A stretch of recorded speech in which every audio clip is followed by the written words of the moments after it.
Hey fellow backyard boyers, Nick here. I've been getting some questions about the types of string silencers I use and I make.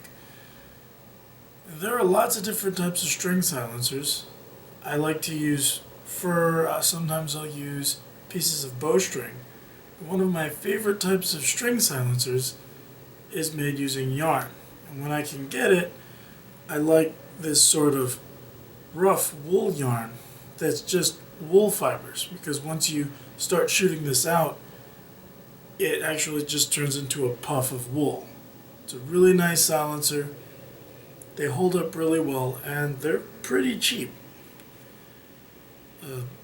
Some of this is not too expensive. You consider how many of these you can make.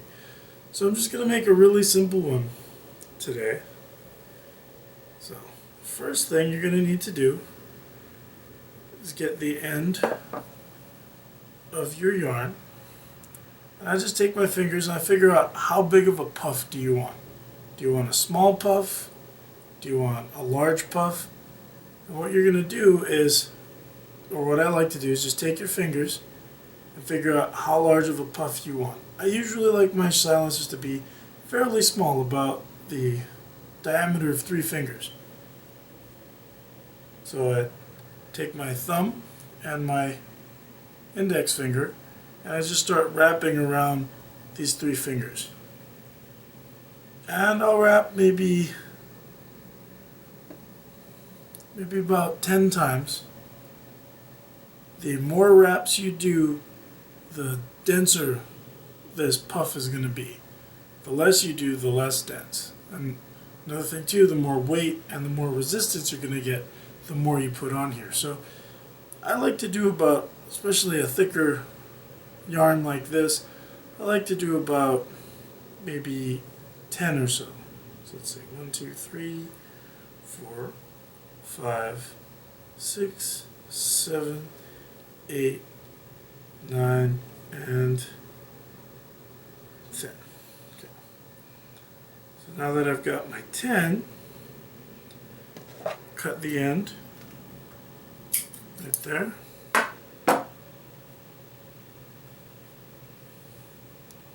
Then I take this little puff. I've got a piece of Dacron string material. And I just kind of loosely wrap it around the middle. Now before I continue, I'll just cut all one side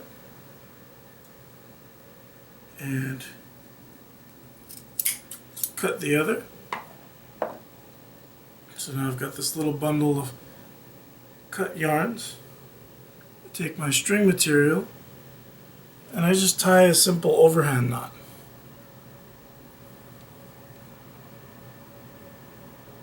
Tie the knot, and then I try to make sure that I'm centering this knot on the center of my puff here. So got to bring it over just a little bit. I like using this particular style of silencer because it's really easy to adjust on the string. So then I bring it around and I tie another knot. The second knot, I make sure that it wraps around the puff. And I'll go and I'll tie about 3 of these. So there's my third.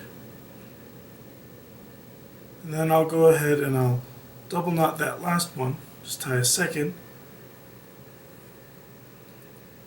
Then I kind of part the fibers. Take a little bit of super glue and put just a small dab of super glue right on the knot.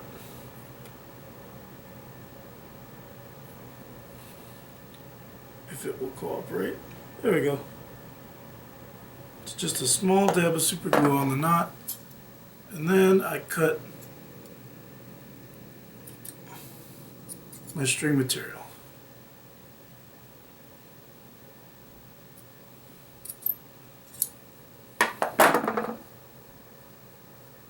And there it is. It's our little puffball silencer. So you can see right now it kind of looks like an hourglass shape. As you shoot this out, it will kind of puff up. So now I'm going to show you guys how to put this on a bow. Here we go. Alright, so now you're going to need your bow, and you should have your string set up to how you want it.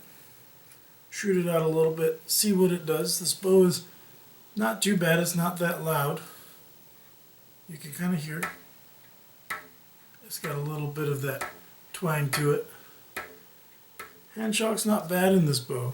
So when you have an arrow on here, it's not a very loud sound, but it's there.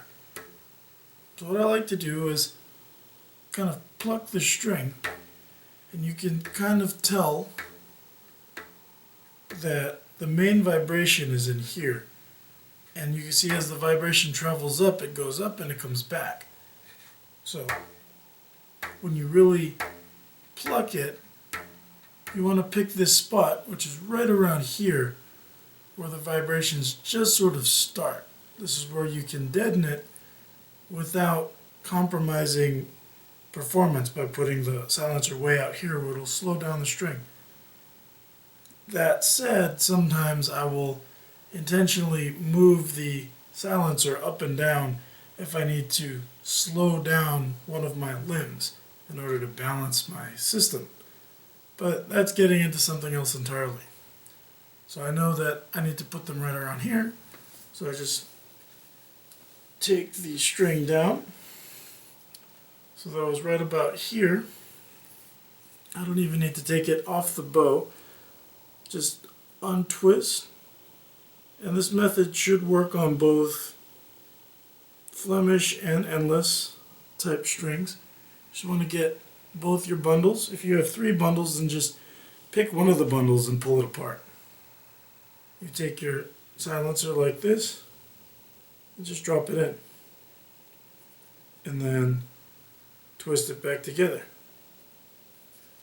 There's the first one. So I'm going to go figure out, just with my hand, figure out how far away it is. Okay. So there's that. Right.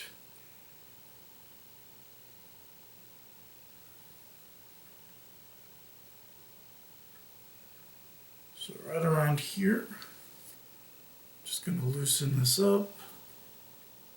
Pull the two bundles apart.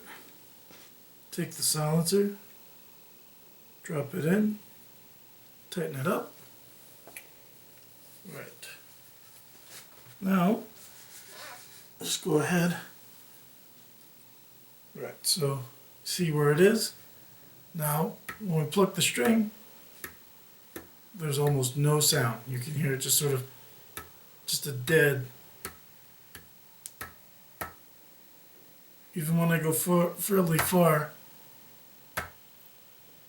there's no vibration. And here it is. So now what you want to do is just kind of fluff these up. You're going to lose some of your wool. It's going to just kind of fly out.